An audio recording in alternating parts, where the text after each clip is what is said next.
Is there another? 30,000 outlets, providing more than 300,000 job opportunities in Malaysia and still growing. With such a vast network of well-established retail outlets and renowned brands, our members have journeyed together, and some of them have grown their businesses both locally and internationally. With the highly creative and dynamic personalities behind Mrca, together we bring exciting events, advancement, activities, collaborations, and first-hand insights program. We hereby present the President's Council, Board of Advisors, and President's Advisors.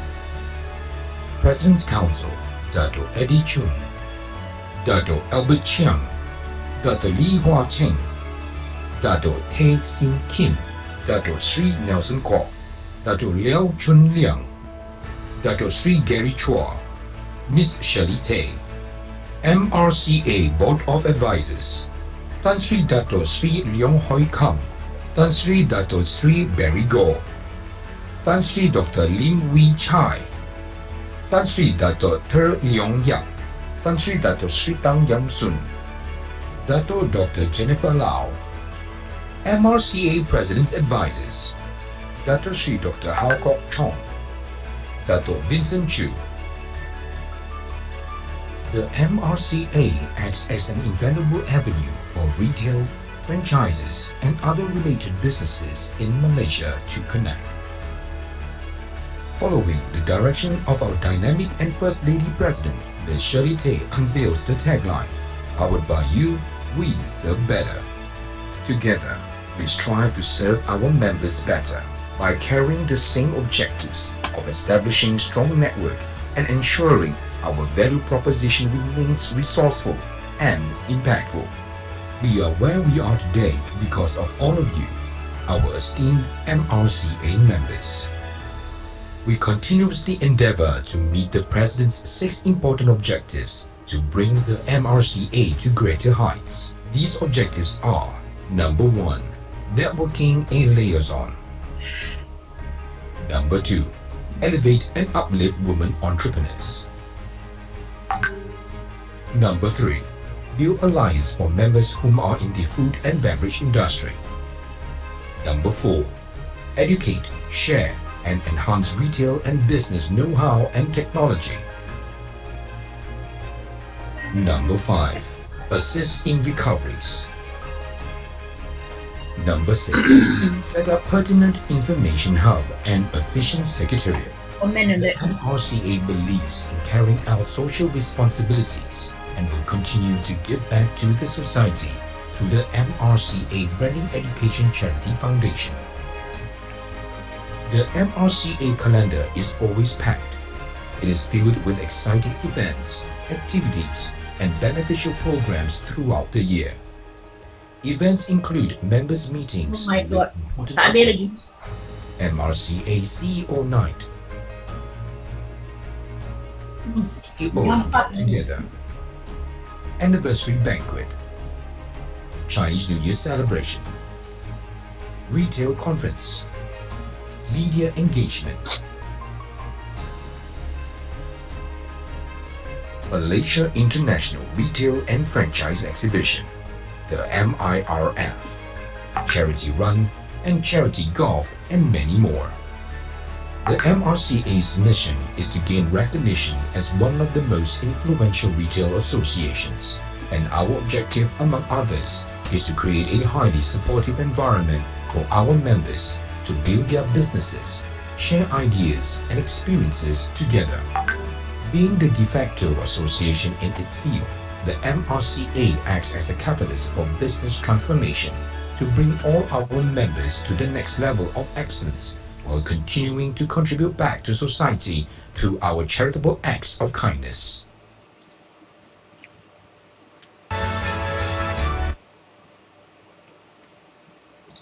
Here at Alliance Bank, we have discovered that true wealth lies not in the world or what it can offer.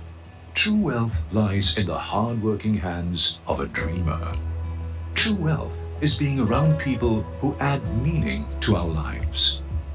These are the people who are always there for us, in times of success even in challenging times, they're always there. We have learned that through all of life, family is the one constant. And alliance privilege is just like family. Helping individuals tell their stories, helping families achieve their dreams, and helping generations share their legacies. Family and alliance privilege. The future's always better together.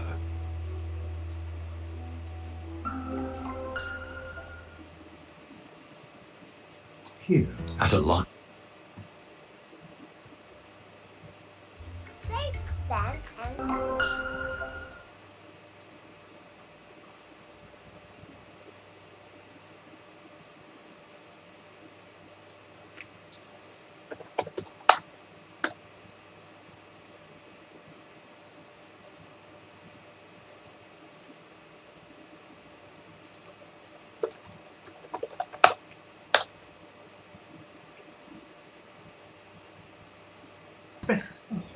I don't understand. Why you have all these advertisements? You're not serious, are you? Making me want to watch all that. I'm sorry, I don't do these kind of things. Nobody has done that ever. And I do this international basis also. You're the first to have all this. Rubbish, man, come on, you don't advertise like this. Talk about serious. I just ask association to do it. Hi, good evening. So sorry, Tan Sri. Don't apologize because you know very well I told you what not to do. Okay. Yeah. Anyway, thank you so much, and good evening and a warm welcome to everyone. I'm Debbie Cho, your moderator for the evening, and I'm currently the Executive Director at Project 57, a social enterprise which aspires to influence the next generation of youth towards nation building. And a special mention and thank you to Milestone Production and Malaysian Retail Chain Association, who have organized this event in partnership with Alliance Bank. And it is my pleasure and honor to have with me Tan Sri Rafidah Aziz, former Minister in Government for 31 years, including 22 years as Malaysia's longest-serving Minister of International Trade and Industry, and prior to that, 4 years as Deputy Minister of Finance from 1977. Okay, that's good enough. Evening. Okay, good evening, Tan Sri, and thank you so much for spending your evening with us. Thank you. Tan Sri, I know that you are known as Rapid Fire Rafidah and the Iron Lady for your forthrightness. But I have also heard you say that the reason why you spend your time sharing your opinions, even though you're retired, is because you love this nation and because you still have a heart to build Malaysia. So, at Project 57, we're always asked if there is hope for a better Malaysia. So I wanted to ask you, Tan Sri, as Malaysia emerges and battles from the pandemic into recovery, is there hope, and what can we look forward to with the opening up of the economy? Well, you're asking the wrong person. I'm not in the government. You should ask those people in government what they have planned for you and for the country, right? But anyway, I always say there's hope as long as the people realize what they need to do. And as long as the people who are in charge understand what's the problem, how to solve them, and have longer-term vision rather than, looking at it short-term. If I can get the vote today, can I get the vote tomorrow? With that, where you politicize everything. So my answer would be that I have hope because the young people of today, I think they're more serious about the country. And I do know that if you don't focus, you only pick on the trivialities and butter up things, embellish everything, statistics and so on, you won't get the real story. So now, let us be honest with ourselves. We are not really in good shape because we're still in the pandemic. There's a lot of collateral damage that's been done by the COVID. And this collateral damage will be in the economic sector, the socio-economic sector, the social and health sector, education sector. And along those lines, you see that entities in those sectors are badly affected, especially the small and medium enterprises. So I suppose today you would like to talk about that, because you cannot, I don't believe in starting, let's say, the Malaysia Plan or whatever it is, on the premise that we are going to do much better. We target there, when in fact we are not on firm ground. It's like trying to build a high-rise building without checking the geological condition down there. Now the foundation of Malaysia is being eroded already. One thing because of COVID and the impact, and secondly because of policies that are not coherent. That has caused some problems there. So in other words, we have to rebuild that foundation. Only then can you talk about the future. But I'm hopeful because everybody realizes that this is not the way to go. So that gives me hope, at least I as a citizen. So we have to talk along that line, rather than be cheerful and say, oh yeah, there's opportunity. Of course there are opportunities. But are we in a position, Malaysia, to even optimize those opportunities? Are we in a position to actually deliver? Because we're still suffering from the impact of the COVID. That's important. And in fact, nobody has yet done, I must tell you, nobody has done a coherent presentation to the country as to what impact has the COVID on the economy and society and so on. It comes in bits and pieces, The SME Association has come out to say that already 100,000 SMEs have closed down, possibly for good. Another 50,000 will be closing down by end October. That's not a good sign. It's 150,000. All right. Okay, give and take 10, 20,000. Still anything like 100,000 or around there is bad.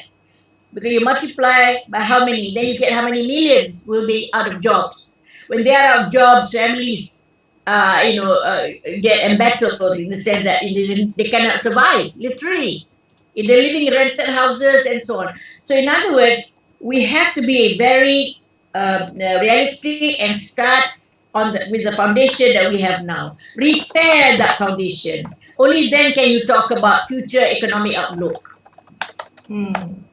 So yeah. So where would you advise us? How would we go back and rebuild and start this foundation? First of all, each one will have to understand. You're an SME. Which category are you? Are you a own account entity, meaning that you run your own business, let's say a retail network, right? Where you're not serving anybody but customers and you're buying for some wholesaler or from manufacturer?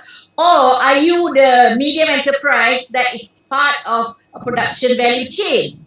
For example, if you are producing components or services for the manufacturing of electronic parts, then your business depends on whether the guy at the end there, the big manufacturing entity, is surviving. If that electronics company has gone bust, you're affected, right? So you have now to look at yourself. I don't think it's good to speak for everybody. It doesn't apply to everybody in the same manner. No doubt we are living in a new normal, they call it. You have to understand what the new normal is for everybody. Then look at the new normal as it relates to your particular business. A restaurant business, new normal is completely different from the new normal of a business that is dependent upon the market of the end user, which means you are an entity in the value chain. Different. No doubt there are commonalities, SOPs and so on and so on. But that's only one part. We are talking about long-term strategies. So you cannot just advise one-liner, use IT. The small guys, unless he is or she is a retailer that deliver direct to consumer, there is a possibility of going online, correct? That too, if he or she can make the right investments, understand what retail network or retailing via online can do. But some cannot do online. If you are manufacturing components and parts, very high-tech, for some airline industry producer, how can you go online? Not possible, right? So that is what I mean. Looking at it from the broader spectrum, but then cutting it down, percolating it down into relevance for each subsector. Not sector, subsector. So SME is a mix of sectors in Malaysia. And you must remember, we're not talking about the stalls. That's micro. We are talking SME is about 50 million turnover, correct? Million? By definition, yes. That's not small. In other words, you are actually, it's imperative upon you rather to look at what's happening in the environment elsewhere. How do SMEs of your category cope elsewhere? How do they manage to retain markets while everything is shut down? We may be shutting down. For all you know, in other countries, that particular area that you are servicing was not closed down. So while you are not able to deliver because you're forced to close, right? When your neighbors or other countries, that sector was allowed to run, your market is gone. Your market is gone already. It's only 1 year plus. So you have to evaluate. So unless this is evaluated, no point having seminars how to go forward when you should be looking what's behind you. Right. You can plan, have an architect to plan 20-story building, but you don't even bother to get a geologist to look at what's underground there. Can you do the piling? All right. Is the ground solid? Is it brittle? Is there water there? You see? So you have a Malaysia Plan that tells you A, B, C, D, E, F without looking at the baseline first. Yeah, I will grow at 5%, but what was the baseline? Was it 0? Was it -3? Your business, we expect to grow 10% next year. Very good. But from which point did you start? Last year, you were not producing anything. So my bottom line is be real. Especially business, be real. Do your analysis properly before you even talk about future economy. This present one. Some people got to do post-mortem because they're dead already, the business. But some still, moving around fine. Do an analysis so that you can put in whatever necessary. With IT programs, so be it. Changing your delivery system, so be it. Improving your technology process, so be it. This now is the time to do this before the year is out, They have this 3 months or so to actually analyze. Right. Because many have been so long. Yeah. So for each business, we need to go back, and your advice is to go back and look into what we've been doing and analyzing it in depth. Analyzing how the lockdowns have impacted you. Yes. Where it has impacted you, and how do you remedy that? That's first. Give yourself 1 month or so to do that. Right. Bear in mind that there are ways moving forward once you got this right. Right? You have to relook where you stand in the value chain, like I mentioned just now. Look at what other markets are open. If you are always in this Malaysian market, is it time for you to go out of Malaysia? Or if you're too small to have that resilience, to have that capacity to service a bigger market, would it not be time for you to find partners? Joint venture partners amongst yourselves. Instead, having a $2 million business, $3 million turnover, you can grow it to 10 because you can merge. Now is the time to look at collaboration, because obviously with collaboration there can be strength. And you are in an association that allows you to pick and choose people who are entrepreneurs, like-minded, and the enterprise that complement each other or strengthen each other. So bringing it out on a broader basis, like as a nation, right? Some of the lessons that we've learned. What do you think are some of the main lessons that we can harness, and so that we can emerge stronger and more resilient? So of course, earlier your advice is to look into our own individual businesses, but also from the nation as a whole. What might some of those lessons be? I tell you what, we all have to learn lessons. So at macro level, right? Micro is you, us. Macro are the powers that be.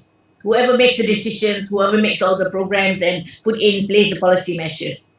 I would like to go back to the detail first. Why talk about the government when you have no say in it? Okay. I told you to be realistic. Your members are all people who probably have to close down or are just about to open, right? Gasping for breath. Of course, there's some who are surviving. Well done. Very good. You're lucky. So what you need to do now at the micro level first. Now is the time to pause. Where are your weaknesses? I'm sure you heard about this SWOT analysis. SWOT, right? Normally we apply to industry. Now you apply it to your own selves, to your own business. Do the micro level. What are the strengths that you haven't been able to garner? Yourself and your business. What are the weaknesses? Yourself and your business. And what are the opportunities? And that one don't even need to be lectured upon. They are everywhere if you seek it out. Threats. These are internal as well as external. Some internal threats, nobody can help you except yourself. You know, like I said in the beginning, you keep talking about women business. Women business is a threat, which means that you're not looking at it objectively. No, seriously. When gender comes in, race comes in, bumi, tak bumi, that's a threat, isn't it? To objectivity in doing business, objectivity in marketing. So, these are the things you have to incorporate. Of course, yourself, nobody can help you except to understand that you were wrong because you didn't approach it like this, you didn't do this or something like that, right? Everybody has got different weaknesses and strengths. But your strength you have already, otherwise you wouldn't be in business. So build on that strength based on the new imperatives in the marketplace. What do you need to do more to become stronger as an entity? And this collectively you can think about it. You know, I'm not going to lecture to you, but within the association, have sessions that deal only with that. Managing in crisis, planning in crisis. Be more practical. I'm a very practical person. I can talk theory for hours. I was lecturing for 10 years. So lecturing is not a problem, but it's doing it for you that's important. I can just advise, but are you all prepared to sit down and seriously look at the SWOT analysis impact on you and your businesses? And I tell you, once you get that going, in the shortest time possible, you'll be able to be ready once the economy opens up again and when borders are lifted and markets outside the country can be assessed again. But right now, let's not moan and groan. Now it's the time to prepare. People like me can moan and groan because I'm not in business, So I moan and groan and tell the government, this is wrong, that's what's wrong. Coherence and, in-depth planning. So the planning of the government should filter down in terms of impact on people like the SME sector. So Tan Sri, during this time, also there's more awareness, even amongst SMEs and corporates about issues such as sustainability and that's something I'm coming up. I'm talking about okay. First of all, before you go that far, just talk about now COVID and post-COVID first step by step, okay? So once you've done your SWOT analysis, you're ready for the next phase. Now, what does the next phase mean? One, that is what is globally called as the new normal. And the new normal is not about SOPs and speed apart, all that. That's health-wise, right? That's about keeping healthy and safe. The new normal now are ways of doing things that have changed. Like conferences like this, you don't need to rent a hall already. You can gather thousands of people, right? Yeah. You see, that's a new normal for those who are mounting all those conferences before. They don't need to have lunch, dinner, whatever, right? No tea break, nothing. Yes. Just straight to the point. That's a new normal for one sector. Then I told retail. Another new normal is to add on in-house dining with delivery. We can be a regular source of income once people get used to being delivered the food. No need to go to the shop. I'm talking at retail sector, but then you go upwards. There are many ways that people have to change their business models in order to suit into the post-pandemic new normal. Okay? Now, after that, the imperatives of the marketplace have changed and continuously changed, even with the COVID. For example, we now have this 3 P's bottom line. Have you heard of that? Yes. Right? The 3 P's bottom line is profits, which is, I don't have to teach you, you're a business, not for charity, to make money, right? Or financial bottom lines. Second bottom line is people. Yes. The marketplace, globally, regionally, even in Malaysia, are very concerned about how you treat people. Your workers, wages, women, no discrimination, no marginalization. So if you want to make quick buck and employ some illegal workers, you're going to get into trouble. And if you're going to export, worse trouble. Maybe you can get away in Malaysia for a while. But once you export and they check on you the traceability, you find that you'll be working using illegals and paying them minimum wages below what is acceptable in the country. you're dead. Market for you is closed. You know, this happened in Bangladesh, remember? Adidas and all that had to pull out. Okay, so that's the first, people. Then your planet, second, planet. That's where the sustainability comes in. Where you're not just looking after yourself, your workers, but you're also looking at the environment within which you operate. If you ask somebody, your business requires exploitation of minerals, exploitation of some resources that finally gets processed to make whatever you do, furniture, right? Or even jewelry like Kokong just now, sourcing diamonds and sourcing gold. Now people have traceability that looks at how that mineral, that basic resource is exploited. Not in Malaysia only, but overseas. How did you get your timber? Was it through sustainable timber development? Meaning that you don't just fell all the trees and leave it like that for erosion to come in? Or is there stewardship of the forest? Meaning that you fell all the timber, replaced with new forest, planted forest, that is. Meaning that the soil is intact, so that no water goes into the river and you know, kill all the fish, and forever there's no more river. This is sustainability. And exploitation of minerals to go into your jewelry or whatnot. You know, you remember I saw it, you know, macam-macam kan, baju. You know, polyester and so on. It's no longer vogue. Right? So these are the things that are determining market acceptance today. Even in Malaysia, it's beginning to show. What more outside, right? So while you are doing your post-COVID SWOT analysis, you must simultaneously look at the demands of the marketplace as it is now. Sustainability. Sustainability is not about care of environment. It has to get translated into what you do. And environment sustainability now has got two other aspects, not just planet but people. Don't forget. So unless you understand the ramifications of these three bottom lines on each business that you do, in the future your competitors will overtake you because they subscribe to it.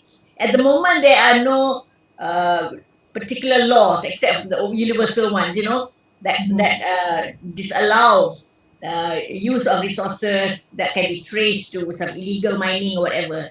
They don't do it as a matter of routine now. In Malaysia, not yet, right? They only go and catch the miner. Yeah, but they don't realize that. Awareness, I think the awareness is growing though. Growing, yes. All these issues. Awareness growing, no point. The government must come in with the laws so that the traceability factor deters people from buying from these illegal mines. You understand? Yes. Traceability. So in other words, the marketplace now demands that the traceability factor is so important. If people can trace where you source things from, where your workers come from, how you treat them, that's going to impact acceptability in the marketplace. It doesn't matter who you are. As I said, if you are part of the value chain, servicing intermediary as an intermediary to a big guy, that traceability will catch you too. So you supply whatever component to the big one, right? To the big company. And so this is what the future is. The future, no longer the future, it is now. That's what it is now. The 3 P's. Sustainability must be given real meaning. You know, right now we talk about sustainability. Very seronok lah, one word. No. Don't make grandmother statements. Sustainability has got so many implications.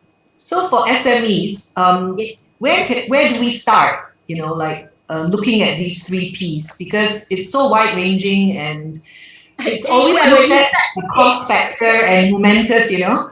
Yeah. Wait, why are you negative to start with? You're going to be negative to a shop lah. No, the fact that others can do it, why can't you? That's my credo in life. It's either when you want to or you don't. I mean, you start to say, how? That time is so real. Why do I waste my time telling what I'm saying that there are opportunities out there that can you optimize, provided you subscribe to the imperatives of the marketplace. Right? If you fail to meet the marketplace demands as it is now and the future, no need to talk about business. There are your competitors outside there. So that's why I said do your SWOT analysis. One of the weaknesses is like this, my attitude, how to do. Well, if others can do it, why can't you? I don't understand. So true. If the Thais, same size business in Thailand, same size business in Vietnam, in Indonesia, India, they can do it. Why can't we? We are even better off in terms of being a smaller country, right? Yes. And easier to manage. That's how I look at it. We had a head start, but now we move back already. So very good advice from you, Tan Sri. So what I'm hearing is do a SWOT analysis, look at the new normal of doing things, and see how, what you can do in your own business, and also look at the 3 P's and make sure that you have a positive attitude and be wanting to do it, basically. Now, when it comes to the SWOT analysis, I told you, strength of yourself, your business. Weakness, yourself, your weakness. Didn't I say that? I want to repeat, isn't it? I didn't say business only. I said you, because it all begins with you, the entrepreneur. Right. Your mindset. Our attitude and mindset. Yeah. And your workers will see. If you are a negative attitude, apathetic, so your workers and your staff, they see you energetic and willing to gung-ho to move forward in the right way, they will be motivated to go gung-ho too, right? Because they know there's a future for them. You get bonus, salary increase. So it gets translated into human terms. But most of us want to do theory. You know what I mean? Have forum seminar like this and go back, enough. Hooray, hooray. No. Go back and do it.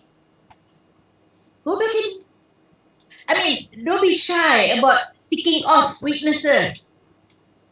Don't be shy about identifying weaknesses. Unless we rectify the weaknesses of ourselves, our team, and the business, we can't move, right?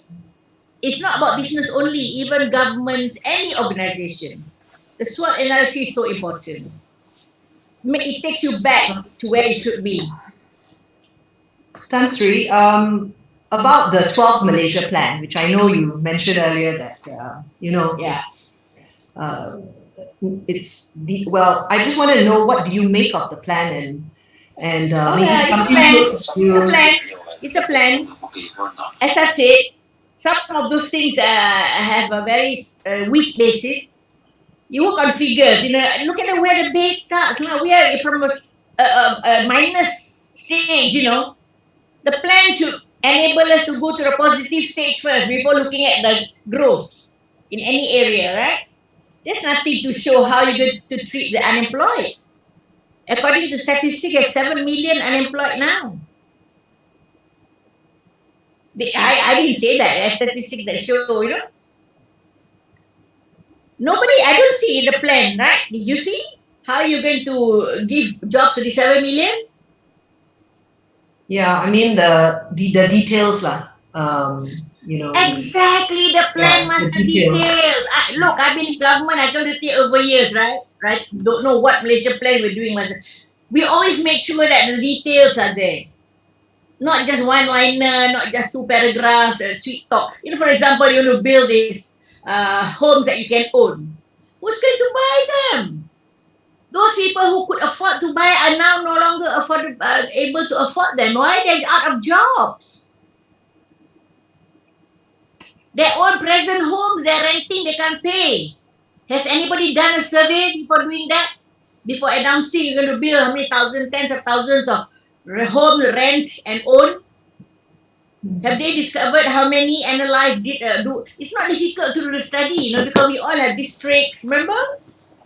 Districts, kampung. All you need to do, get the government servant there, the oath office, to do a survey. How many in that, like Kuala Kangsar, 36,000 rakyat there?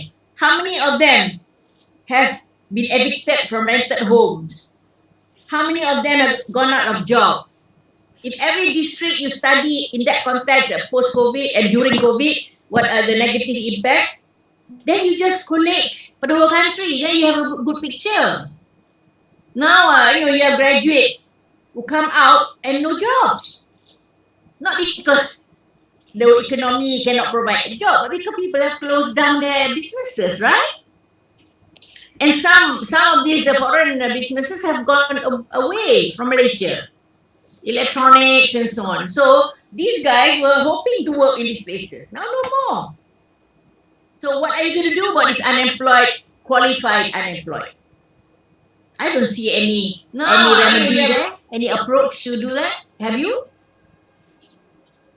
But I mean, like I have, moving on to youth, right? Because you mentioned youth and also that they are the hope, right? So, for example, I have a teenage son who's in college and then he'll be going to university and he'll be entering the workforce. What do I tell him when I, to encourage him to stay in Malaysia and not go off, not leave this country? I tell you, if you go overseas, I don't think now they're open arms, because their own youth are all hard pressed to get a job too.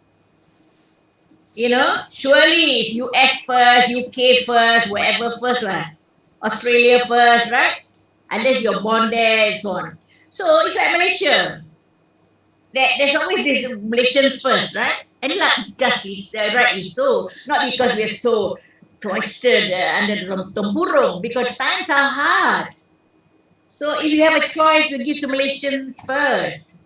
Employment, correct? But that is no guarantee either. If the Malaysians are not qualified in the right area, there are foreigners who apply. They get the foreigners because they want to restart the business quickly. There's no time for sentiments of nationalism, when times are hard like that, right? Come on, they are realistic. Why take a young, fresh graduate who doesn't understand anything yet when there is already a ready-made 3-year experience foreigner or something like that applying? Just take that one, right? Pay is the same. Because that one is hard pressed for a job, and this young Malaysian. I've got grandchildren of your child's age. They're going to graduate soon. One graduated a lawyer already, thank God, working, but the other one is graduating soon, so I'm not sure where to get a job. So when I say, stay in Malaysia, and like you said, Malaysia first, because when you go overseas, there will still be a lot of challenges, right? But when it comes to Malaysia, how can we encourage them? I mean, like Project 57 as well, we meet a lot of youths. And of course, some of them want to stay and some of them are like, they feel very negative about Malaysia. So this future outlook, I mean, like you mentioned, unemployment is almost at 5%. So what is the way out? How can we get back to... Look, the government should be thinking, you should be addressing the government, where, first of all, if you know what the ailments are, it's like a sick person, right? You must know what is a person ailing with, right? Is it sakit pinggang? Is it backache, stomach ache, headache, migraine, or what?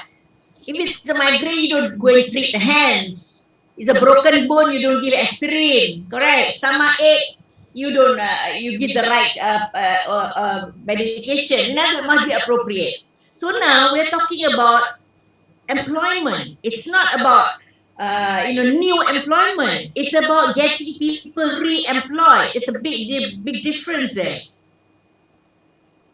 Right? The unemployed, the retrenched at all levels. That's the one we should be catering for. I see nothing. Yeah, you can create 5% whatever employment, yeah. But amongst whom? You see? We are talking about people already committing suicides, never at the level before. People hard-pressed. No analysis has been done. That's what I feel sorry. No analysis has been done thoroughly. In fact, we have ministers, deputy ministers, should be looking at this. Nobody has. Evaluating the social side, economic side, employment side, education side. None. Zero. How can you look at the future without not knowing what the present really looks like?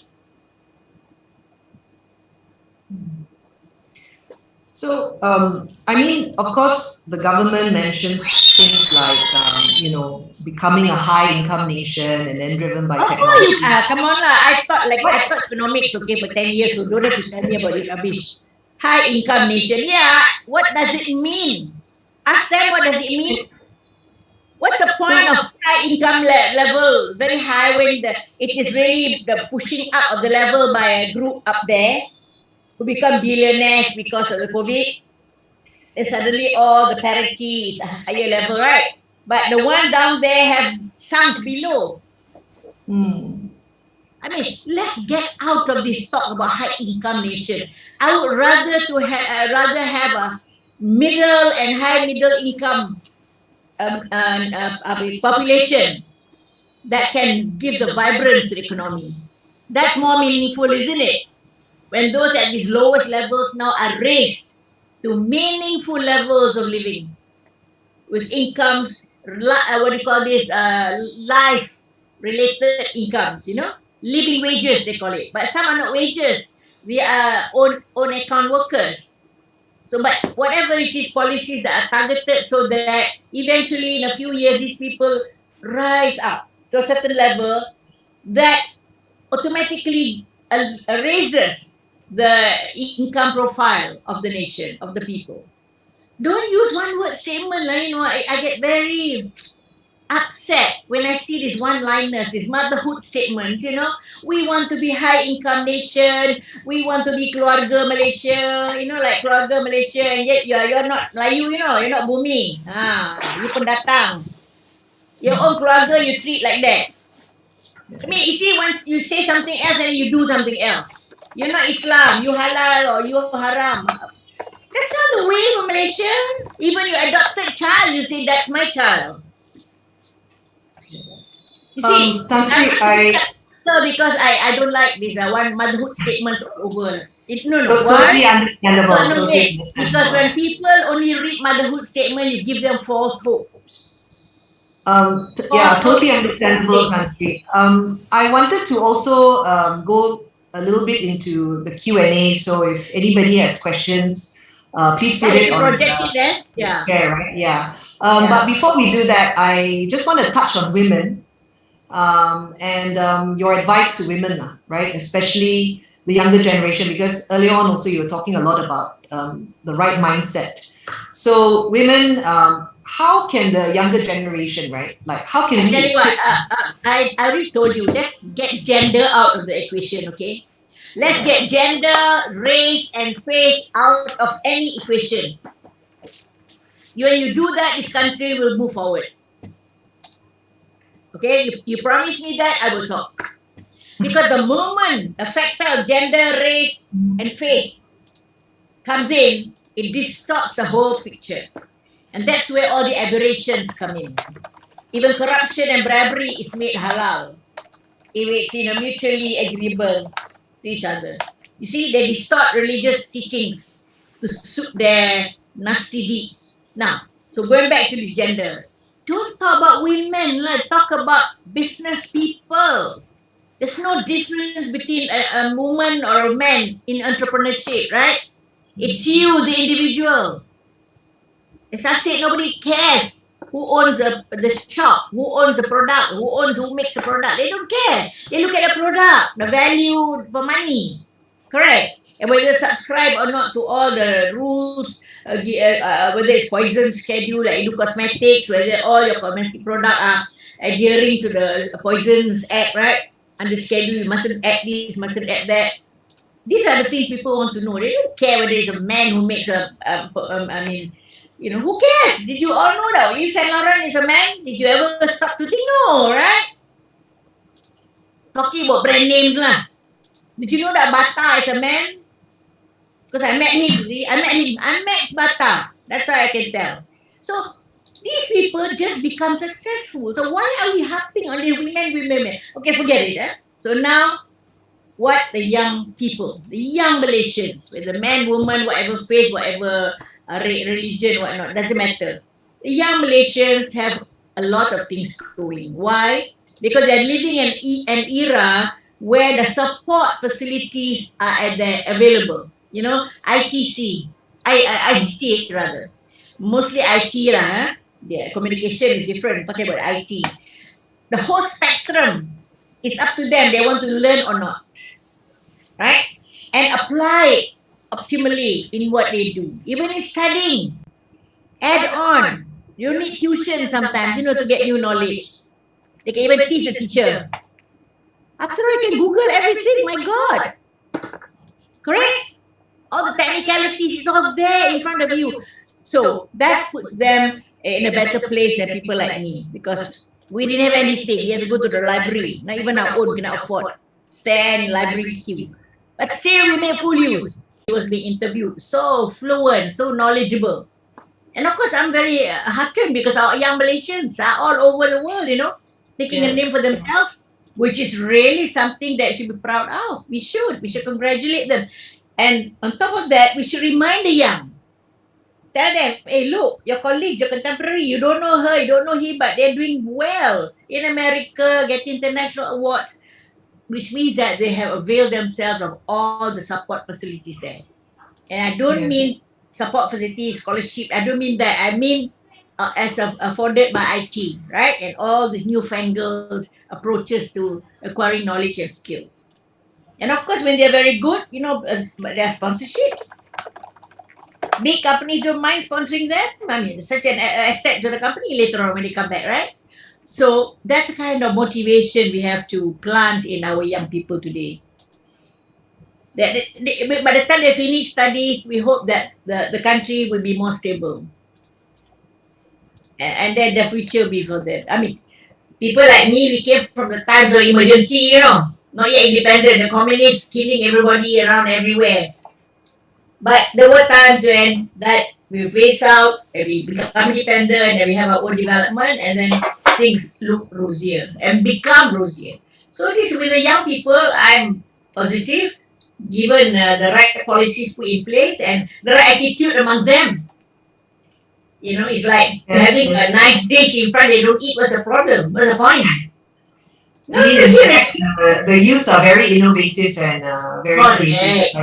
Innovative, correct. But innovation must be properly given connotation, Yes. Innovating, creating some rubbish and nonsense, tak payahlah.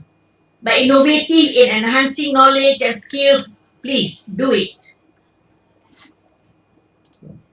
So that people are not interested in how many A's you get now, After all, universities are giving out 600 over PhDs in 1 year, so who cares about PhD anymore?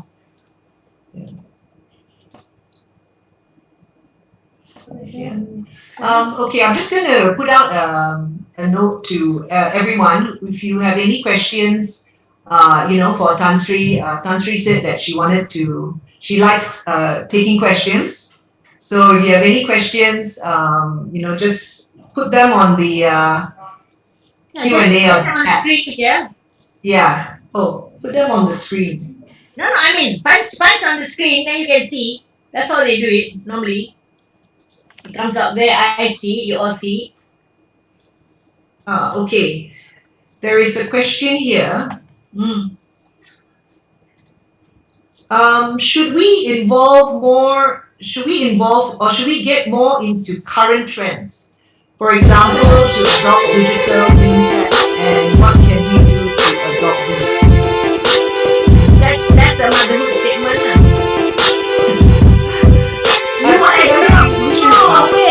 You enter whatever the market demands of you in your business. Green tech is one motherhood word, which means that it's just a nice, happy birthday. You forget to ask how old. Correct? Happy birthday. 100 years old, 10 years old, doesn't matter. Happy birthday. That's not it. Understand what the green technology entails in your business.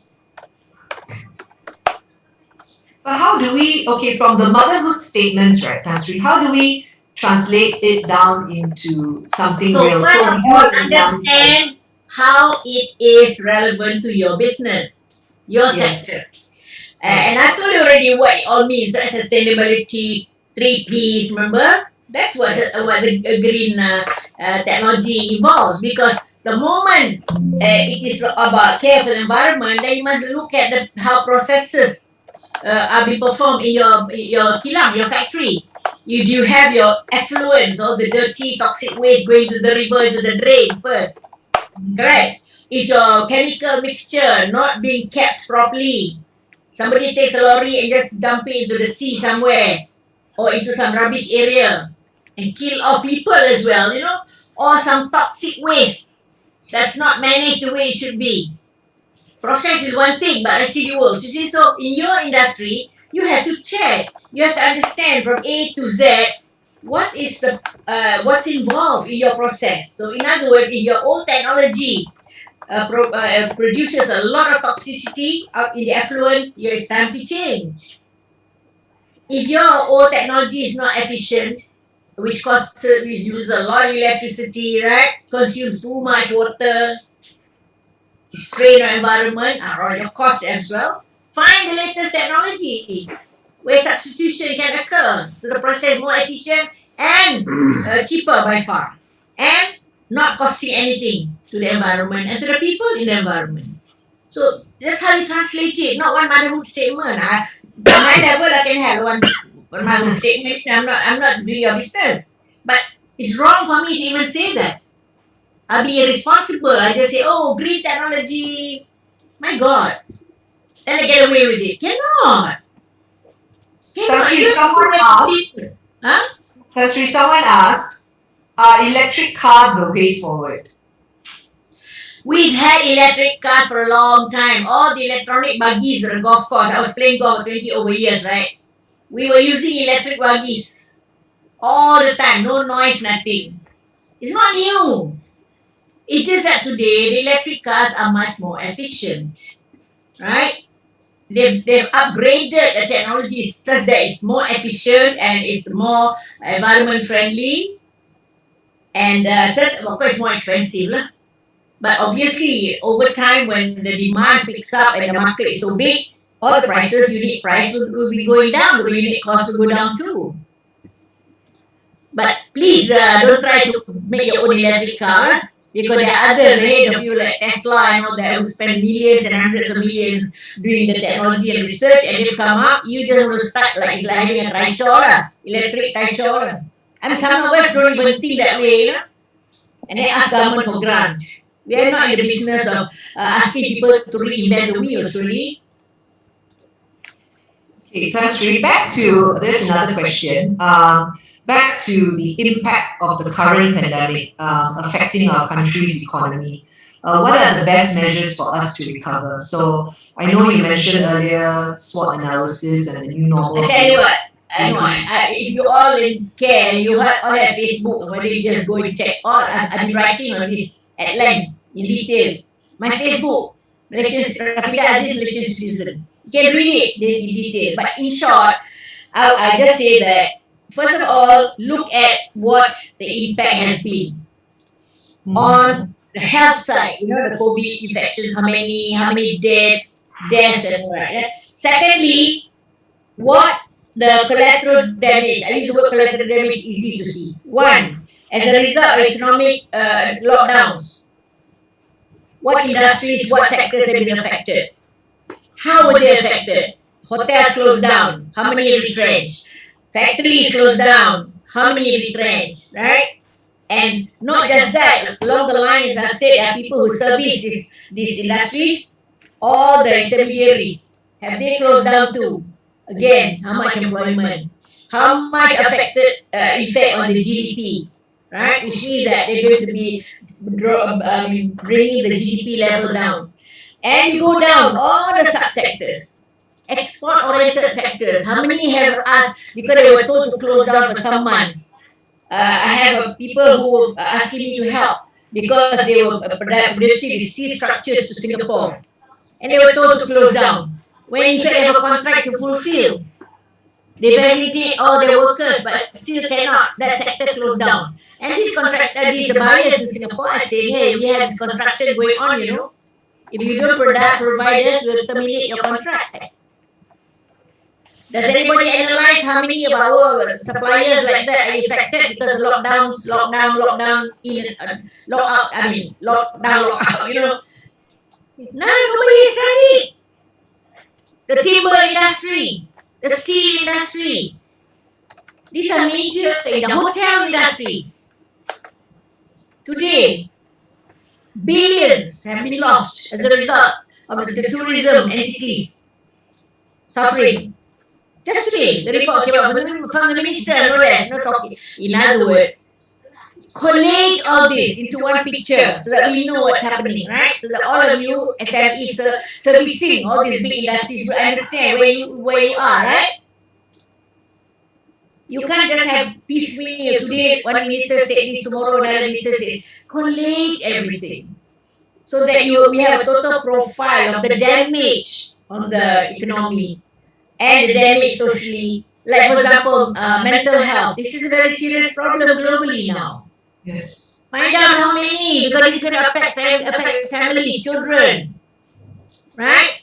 Education, prolonged closure of schools and colleges and so on. They have lost 1 year plus of education. You cannot recoup that, Nothing can replace actual in-house or rather physical education delivery, right? Cannot replace, not effective at all. So, has the education ministry looked at this very seriously? How many students have actually fallen back in performance? Of course, easy. You can always upgrade, you know what I mean? You can up the curve and make sure everybody pass. Lower the standard. That's not it. If they need to fail, then you fail them, but understand why and remedy. Otherwise, you get failure, grade being given B. What's the point? And then they go to the marketplace, they fail in the interview. Nobody takes them. Double frustration. So, these are analysis that needs to be done. It's not done. Not too late. Must do. Because you're going to employ these people. Correct. Yes, our youngsters, right? There's a question also talking about our youths. What do you think our youth strengths are? So, we're going to be employing them. Like, for example, is it the fact that they are multilingual? What are some of the things that? Well, no. First of all, they should have the motivation to work, right? Very, very important, that they want to work, they want to earn their own living, right? Meaning that they have the education, they want to learn.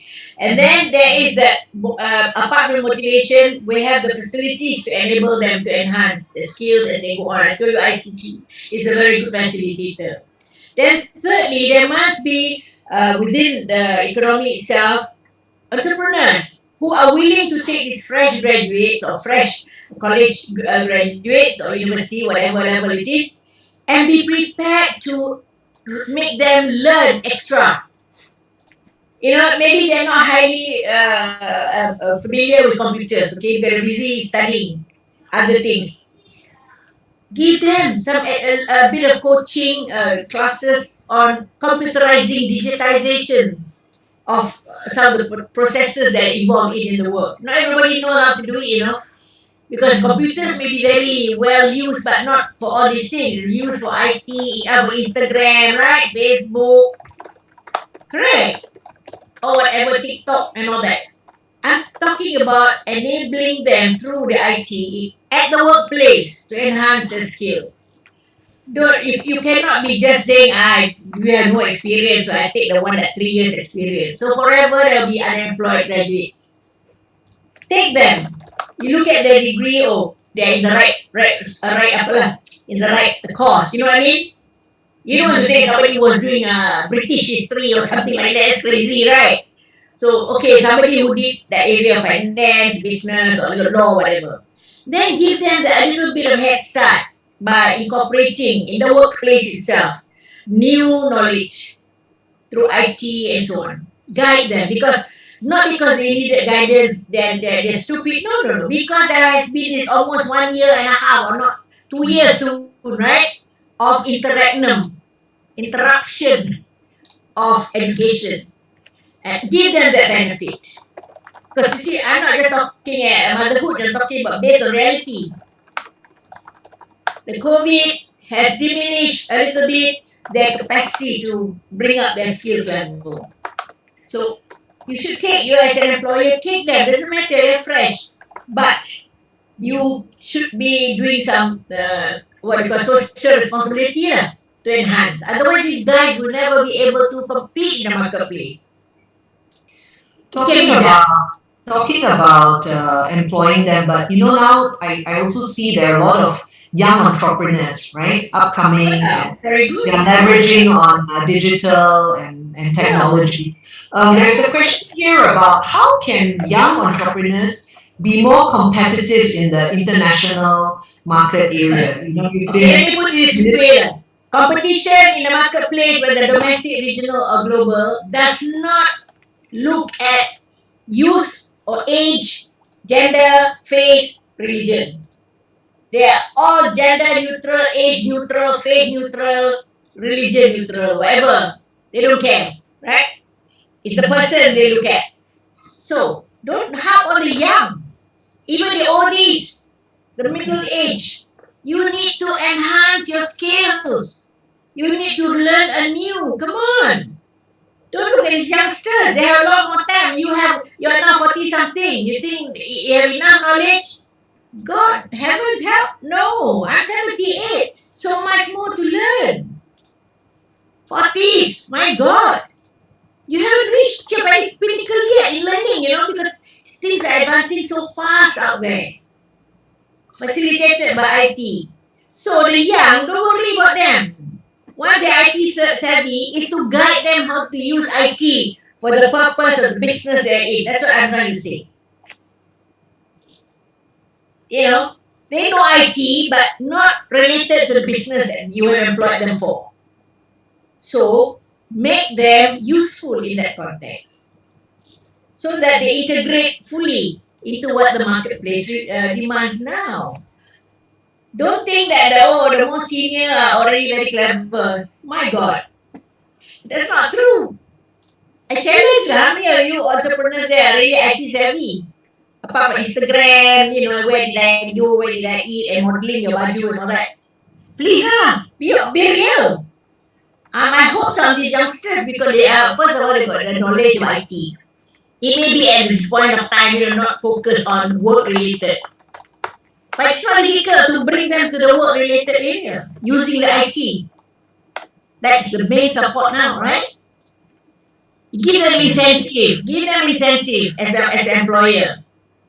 Which area you want them to specialize in, which area you want them to help the business using IT to upgrade. And let them think. Otherwise, it's wasting their talent. Which is, most of our youngsters now know IT, but when they start working, the IT must be relevant. So there's still this question, Tan Sri, here about what can we do to assure our youth that they have a future here, Malaysia. I tell you what, see, why are we talking about this big picture? Go back to your own enterprise. You start them. You start your own unit, entity. If you are able to help them there, collectively, they are the hope of the nation. Do something in your end. How many members you have in your organization? SME, how many thousands? If everyone does exactly the same thing, upgrading, enhancing skills of the young, can you imagine collectively the dynamism that you inject into the young generation? I mean, when you start talking about young generation, it's like an impossible task for sure. But if you begin to understand where they are, correct? And how they contribute. Exactly. Where they are, where they are best fitted, what's relevant for them in terms of guidance and assistance, then they are able to contribute optimally. It's like women. Women, that's not true. Now women prefer to stay at home and do nothing. I don't fault them, that's their choice. So talking to them is no point, isn't it? Because they're not interested in all the SWOT, they're happy already. But some of us are having to work and then look after family as well. So you have to think about that in real terms. You can be very savvy everything in the work, but you're less than savvy as a mother and wife. You end up with broken family. Successful business, but family kaput. Children kaput. We're real, we're humans. I don't like to talk high up in the sky kind of thing. No. Okay, there's another question here which may be also a little bit up in the sky, but it says, Salam Tan Sri, what are your thoughts on the growth of tech startups in Malaysia? As we know, our startup ecosystem is lagging behind versus Singapore and Indonesia. Please, don't talk about motherhood statement, startups, what are these startups? In what area? How do you know that there are no startups in Malaysia? They probably are, but no news about them because they're busy doing their work, occupied, making money or doing what they should be doing, right? But that doesn't mean that we cannot increase the numbers of people doing some innovative business or business based on innovation. There could be future disruptors in the marketplace, from young people, where they really change the business models in that industry because of some new approaches using IT, from production, from planning to production to marketing, right down to payments. The system is so innovative, they actually displace the old model and even displace the old marketplace. That's possible. With people seeing for themselves the opportunities. So that's why I said each one of us will have to look at the SWOT. Opportunities now. Where are the opportunities? I need 3 hours to talk about this, but SWOT is enough to cover the things you need to know to start something that's viable. You may have all the biggest plans in the world, but if you're a weak person, you can't make decisions, your daily, your time management is very poor, right? You're not being able to control your human resource, right? Your delivery of products will be slow, not according to schedule, things like that. Oh, you're busy as a woman. Busy. I hate the word busy. I don't use it. Everything is busy, Instead of saying you're occupied, you're busy. Watching TV is also busy. So again, these are the weaknesses human, but you minimize them. Sure, that's really okay. Shifting the conversation to the education system, right? There's a statement here that it looks like our education system is not building us for the future. And do you agree that we should revamp? It's moving us backwards. Yeah. So you agree that we should revamp our education system? No, I just said it's moving us backwards. We got to wait. Let's not talk about the word revamp. Let's start afresh. Let's start with a new normal mental attitude, where let's look at what we have, what we need to do in order to deliver equitable education to all the young people in this country. And which means that it should be Malaysian education. Curriculum that cut across the board, where you teach the same things everywhere so that nobody is given, different levels of education such that it's a hodgepodge of people coming up for education system. Secondly, the content of the education has to be re-looked seriously. We should not have things like religion and all that be made exam items. They should be learning, off curriculum. You know what I mean? You should have moral and sociology off curriculum, religion off curriculum. It should like my days. We have art, domestic science off curriculum. Comes in the evening, But the curriculum itself is basic. Those days, basic, not what you needed to learn. So today, what is the basic that you need to learn? Look at it. Look at it. Where the experts know, they have given a lot of reports to the government. I know. So go back and look at the report. Don't need to reinvent the wheel. People know already what they need to do. So delivery, content, and tweaking it or adjustments made for the future. But all told, there has to be that heavy content of IT delivery and IT modes. Because that's the way education is going now. Okay, Tan Sri, thank you, Tan Sri. There's this question here about what is the first thing that you would ask the present Minister of Trade to do right away? I'm not about to teach people. The former Prime Minister is my student, so good enough already, right? Yeah, Maidin Yassin, my student, 1975, in university, I taught him. What I'm saying is that a minister should not just make statements. Look at the facts, be real. Don't talk about tens of billions of investment when you know that investments are not there yet. Just because somebody says, yeah, I intend to marry you.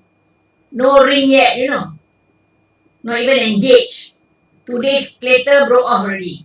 So I would like to see us being realistic about figures and statistics of the economy and so on. Because unless we have right figures, right statistics, you cannot plan properly. It's like giving false hopes and building upon unrealistic foundations. That's all. Be real. If you know that investments are tapering off and all, admit it and let's see why people are not investing anymore. For example, the Malaysia My Second Home program doing very well. Then you change it so drastically that it is not going to be welcoming people anymore. You make money out of them. Must have money up front. How much and so on. You're not doing business out of it. You're trying to get people who are retirees to come here, live here, buy their homes here, spend here, help to generate the economy. And they're not you're the small people, they're people with money, but you don't have to force them to say you must bring in X million. You think they want to be forced to keep money here? When they just make Malaysia a second home, they don't stay here for the whole year anyway. They come here during the winter time to get sunshine. But at that time, they're spending quite a lot. We've been doing this for decades already. Why suddenly want to change? So this is what I mean by, when you have policies that do not match the reality and policies that hinder rather than facilitate. So my advice to the government, I know particular minister, to all of them together, they're all the same boat. In retrospect, Sri, right, what was the best thing that you did for trade in Malaysia, you think? Oh, please, I never factor myself in. The last thing you want to do, I want to teach you all, never factor yourself in anything. That's vanity, that's arrogance, that's self-interest. I can't evaluate, I just did my job. Whatever is expected to do, I did and more, if I can. It's up to people to judge. I don't want to go around and say, oh, I was this, I was that. For heaven's sake, that's arrogance. That's being, being vanity, man. God. Nowadays, a 100 days legacy. God, heaven help us. People, are there for 30, 40 years, they don't even think about legacy. Here, 100 days, you count legacy. You see how our standards have gone so low? It's like a business person. Wow, 1 million turnover, your empire already. Your bank loans are 2 million. The media. Oh, she has a business empire, he has a business empire. Turnover 2 million. Debts 3 million. You see? Wrong premise, wrong basis. So that's what I'm trying to say when we talk about economy and so on. Everybody in the government, please be real. It does not matter. It's no shame to say our economy shrank. It's no shame to say we're not getting investors because people understand. Even the investors themselves are facing problems, right? But when we drive them away because of stupid policies, we deserve it. Like this, Malaysia My Second Home. It's really a stupid new policy. They deserve it. If people badmouth Malaysia and say never go there, they change midstream their goalposts. They deserve the blame. We deserve to be blamed. Or when you have rules that are so tight that it's not worth investing here. How many percent bumi, tak bumi. This is ridiculous. Year 2020, for the sake of God. NEP should have finished already by year 2000, correct? It's a 30-year policy. Then you go on to 50 years policy, not 51 years. I was sitting next to Tun Mahathir when he launched it, economic policy. The new Vision 2020, new economic policy, I was already there, but that time Razak was Prime Minister, I was already inside, involved little way, small way, but what I'm saying is that it was supposed to be ending long time ago, right? Now extended 2021, we're still talking about it. And the marketplace doesn't understand race. Unless you are serving in a bigoted society, a small group, where everybody says only we, nobody else can sell. There are communities like that, not in Malaysia, but elsewhere, a caste system. We're not. So don't bring in this extraneous matter, into the future of our economy. Only then can we succeed. Okay, Tan Sri. There's a message here, greetings from Madam Kwan, said Old Brand, that learned a great deal during the pandemic. As the country is opening up a bit, we see a gap on unemployment and unable to hire. What do you think that gap represents? You mean no people? I think difficulty in hiring. Yeah. Well, I don't know. Maybe people don't know that you've opened up and hiring. Could be, because there are people who were in the restaurant and food retail business who before were retrenched and so on. It's time to start publicizing. That's why the retail association should start now making big noise to say, hey, many of our people have opened up now and they need workers. Please apply. They don't know. Madam Kwan can't be advertising on your own, right? The restaurants are open, dining in open. I can understand. So you need this good news to be made public so that the people who are working for jobs, who have the experience anyway, can come on board. So they don't, because they don't think that everything is all gloomy. Most of them don't read newspapers. I also don't read all this, which sector open, it moves from day to day. But there are sectors now that open fully. Great. So if you have short of workers, please publicize. There are enough people without jobs who want the job. And retrain them with the new normal. You know what I mean? Smart wearing masks, sanitizing, all that. That's what I mean. I know, madam, I home deliver their food every other day. Okay, Tan Sri, moving on because we have about 10 minutes left. There's a question here about the 51% Bumi requirement. And that is very high. And I did my business away, or is there hope here is the question? Now it's not the time for the government to put in such criteria or such requirements of shareholdings. I mean, if I were a foreigner or non-Bumi, having built up my business, I'm not about to, just because the government asked me to, give up 51%. Not even minority or majority, give to somebody else. This is crazy. And it's not the time to put in restrictions of shares. The young Bumis are now very aware of their capabilities already, right? They just want the opportunity to do business. And come on, let's be real about this. Gone are the times of having criteria of how many percent Bumi, tak Bumi, and all that. That finished. This is a new era, a new normal. And if you have a very good Bumi partner ready there, why not? Most welcome, right? But don't force people. Don't force people. They're taking the wrong Bumis who just sit there and want their seats. Is that what you want? If you want a Bumi, there will be people in the same sector who have the expertise experience. But maybe they don't have 51%. They can only contribute 1 million. So be it. So yes, no gender, no race, and no faith at this time issues. Yeah. Okay, there's a question here about GST. And this has been brought up recently. And this is giving us as a business runner a big headache. How do you advise? What the business runner? Sorry, this is from Alliance Bank. What is? So this is the business runner. And this is giving us as a business runner a big headache. How do you advise for us on this issue? First of all, I want to ask what the business runner of our economy. Is there clarification? No. The GST, the goods and services tax, has been in place for a long, long time. Maybe you call it different names, sales tax, right? So whatever it is, always been taxes. on food, retail services, right? There's always been that small one line there.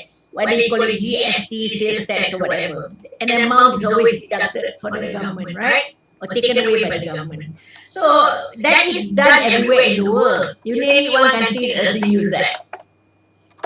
Are you saying that we should abolish it?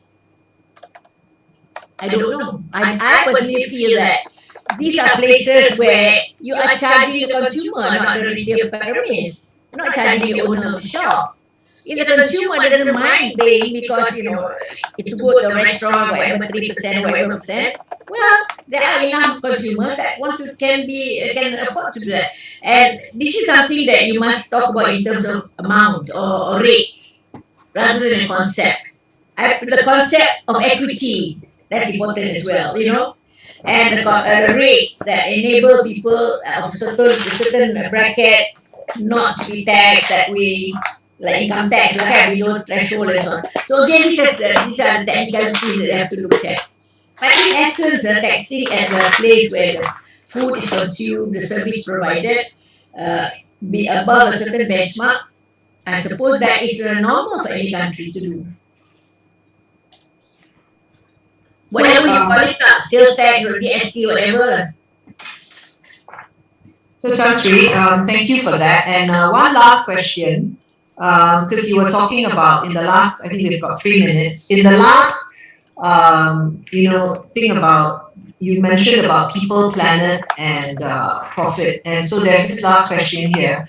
There is much talk on ESG, basically environment, social, and governance by corporate Malaysia, but empirical evidence suggests little or no correlation between embracing ESG and enhanced investment returns. So why should corporate Malaysia take on ESG projects when there is no evidence of investment return?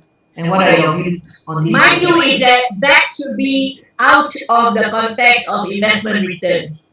Don't look at it financially, because if the whole environment of ours gets destroyed, your business may go off too. Simple as that.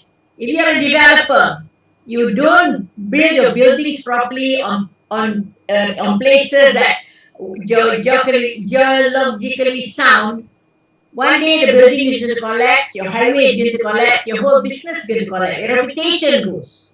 So it's really not to the benefit of the country directly, no, it's to you finally. Of course, the country will suffer if your road that you build collapses, the building collapses. We had already building collapses. It's not theory anymore, right? Highland Towers collapse. Come on. It's not, and of course the mines, you remember the old Cheras mines? Collapse. Oh, you're not born yet. The biggest floods that came out because the bunds broke. Because of erosion. The mining with the proper monitoring of the bunds around there. It collapsed and the whole Cheras went down under the floods. Above the rooftop. I don't know how many died. So in other words, eventually the suffering goes to the rakyat who have to be faced with the toxic waste, blah, blah, blah. But that will come back as a boomerang effect on the business itself. Your license may be withdrawn because you have not complied. Correct? Your reputation goes because you are an easy money maker. Forget about your responsibility. So don't measure in terms of investment returns. It's a chattier way of doing business. No, come on. Have humanity. Ethical business. Ethics have got no price, okay?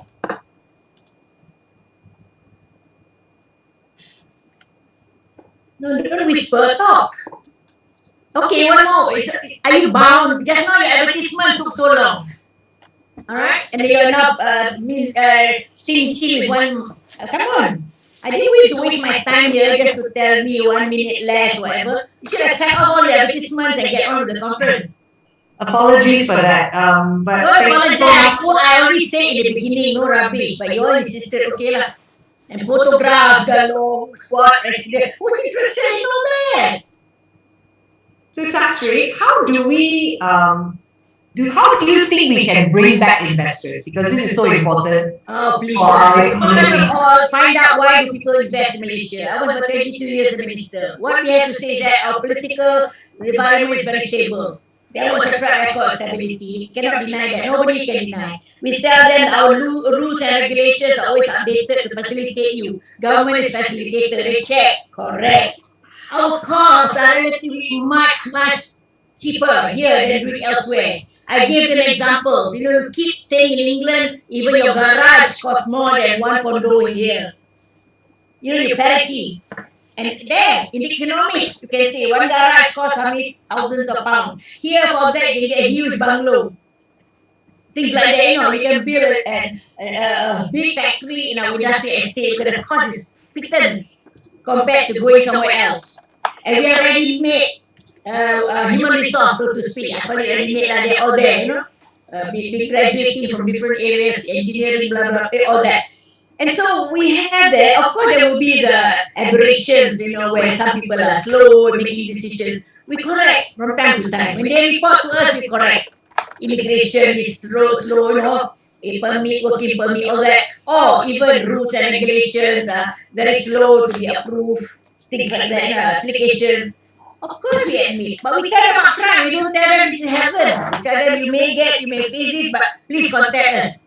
Because we do have a task force in the ministry, made up of MIDA, MIPI, and all the agencies that are relevant. Immigration, labor, finance, and they sit there and discuss and approve whatever applications. One level. So they don't have to move around. Just one level, one meeting, all approved. We call it the one level task force. We've been doing this for 20 over years, but after that, when I retired, no more, finish, finito. They do their own thing. This is what we have now. People are complaining. So, if you want to bring back people, they remember what it was like before. We can improve on that for sure, not make it worse. Okay? Any more questions? Yeah. Well, Tan Sri, so if I can just sort of like bring it to a wrap up. So in summary, you need to summarize. That was a comment on your summary. You might have wrongly. No need. Okay. Then we move on to the last wrap up is the top 3 things that Malaysians need to do now and do better to prepare for the future together. Yeah. What are the top 3 things? Being be Malaysian and good Malaysians. That's important. It doesn't matter what you are. You are a Malaysian. Be good Malaysians, which means that this is your country. And add value to it. Secondly, be the best that you are in whatever you do. Whether you're in business, whether you're in government, whatever, be the best that you can. Because that will contribute to the nation's good. Right? And thirdly, never cease to learn. As you go on in life, doesn't matter how successful you are, there are new things to learn. If you stop learning, that's when you get into a rut, your competitors will overtake you. Whether it is a business, whether it's an entrepreneur, whether it's a government. So we should have that mindset. Be Malaysia first, Malaysian first. Malaysian first. Think Malaysian, not Malaysia first. Think Malaysian first. And act on it, don't just think, act on it. Don't tanya who your bapa is, your grandfather is, that's not the point. Okay, then secondly, try to do your best in your endeavor, because that will contribute to the nation. Whether you're a doctor, you're a sales person, whatever, do your best. But that generates dynamism for the country. Right? And never cease learning. There's so much to learn. If we stop learning, especially when things are around us are happening so fast, that's when we all get into a rut. The government gets into a rut, private sector gets into a rut, civil service gets into a rut. Thank you so much, Tan Sri. It's been a really enlightening session. Learned so many things.